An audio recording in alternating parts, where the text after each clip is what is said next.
존경하는 1,400만 경기도민 여러분, 염정현 의장님과 선배 동료 의원 여러분, 김동연 지사님, 임태희 교육감님을 비롯한 공직자와 언론인 여러분, 안녕하십니까? 경기도의회 더불어민주당 정책위원장 안광률입니다. 도둑이 집안에 들어와 물건을 훔치다 들켰습니다. 가족들은 항의하며 거센 저항을 합니다. 그런데 이상한 일이 벌어졌습니다. 아버지가 도둑질을 옹호하는 것도 모자라 저항하는 가족에게 그만두라고 호통칩니다. 이런 어처구니 없는 일이 지금 대한민국에서 벌어지고 있습니다. 미국이 대통령실을 그동안 수차례 도청을 하였습니다.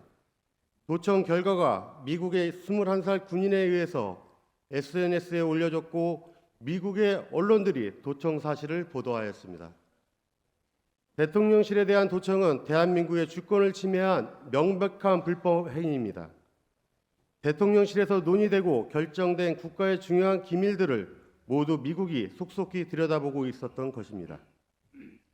우방국이자 동맹국인 미국의 철면피한 행동에 국민들과 야당은 분노하였습니다. 미국에게 항의하여 사과를 받아내고 재발 방지를 약속받아야 한다고 목소리를 높이고 있습니다. 그러나 윤석열 정부는 도저히 이해할 수 없는 대응을 하고 있습니다. 대통령실은 도청의 내용은 위조 날조됐다. 이번 사건을 과장하거나 왜곡하는 세력은 국민에게 저항을 받을 것이다 면서 미국도 인정한 도청 사실을 애써 외면하면서 애꿎은 국민과 야당만 협박하고 있습니다. 김태효 안보실 제1차장의 발언은 실망을 넘어 분노까지 일게 만들고 있습니다. 김태효 차장은 동맹국인 미국이 우리에게 어떤 악의를 가지고 했다는 정황은 발견되지 않고 있다면서 국민의 속을 뒤집어 놓았습니다. 윤석열 정부는 출범 이후 국민과 야당에게는 오만, 교만, 거만하게 대하면서 유독 미국과 일본에게만 비굴한 저자세 외교를 지속하고 있습니다.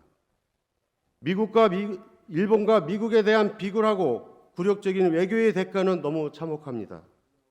일본에 대한 치욕 외교는 후쿠시마 오염수 방류 시도 독도 도발 등으로 되돌아왔습니다.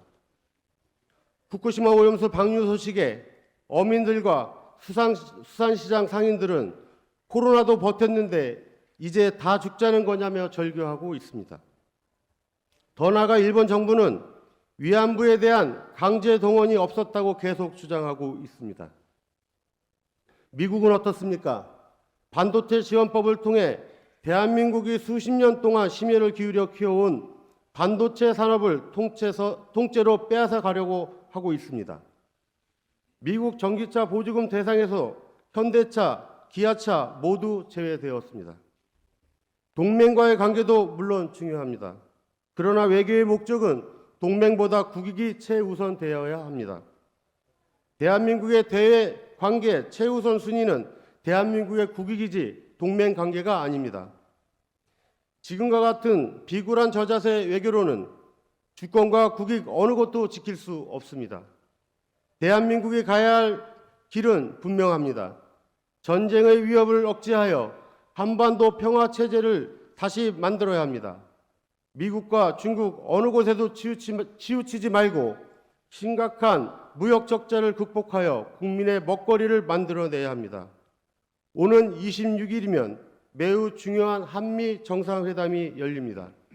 윤석열 정부는 연일 비상식적인 말과 미국의 이익만을 앞세우고 있는 김태효 안보실 1차장을 경질시켜 대한민국이 도청에 대해 분노하고 있다는 것을 보여주어야 합니다. 미국의 불법행위, 주권 침해에 대해 강력하게 항의하고 재발 방지를 약속받아야 합니다. 또한 도청에 대한 국민들의 분노를 가감없이 전달하여 한미 정상회의에서 우위를 선점하고 지렛대로 활용해야 합니다. 무엇보다 정부의 무너진 안보기강을 이번에 반드시 바로잡아야 합니다. 무리한 용산 이전으로 중대한 보안의 구멍이 발생하지 않았는지 점검할 필요가 있습니다. 이번 기회에 경기도와 경기도교육청도 각종 보안에 대해 대대적으로 점검하고 종합대책을 수립해야 합니다. 도와 교육청에 기밀 자료들이 유출되게 되면 도민에게 돌아가는 피해는 상상할 수 없습니다. 특히 올 2월에는 경기도교육청 주관 학력평가 성적 자료가 유출돼 학생들과 학부모들을 충격에 몰아넣기도 했습니다. 다시는 공직기강 회의와 보안 시스템 부재로 중요 자료들이 유출되는 일이 발생되지 않도록 보안 시스템 점검 및 보안의식 강화를 위해 노력해야 합니다. 존경하는 1,400만 경기도민 여러분, 대한민국은 전 세계에서 GDP 순위 10위, 군사규모 순위 6위에 이르는 강대국입니다. 대한민국은 대외관계를 자주적으로 이끌어갈 수 있는 충분한 국력과 능력을 가지고 있습니다. 윤석열 정부는 약소국 타령은 그만하고 자주적이고 줏대 있는 외교를 펼칠 것을 다시 한번 촉구합니다. 끝까지 경청해 주셔서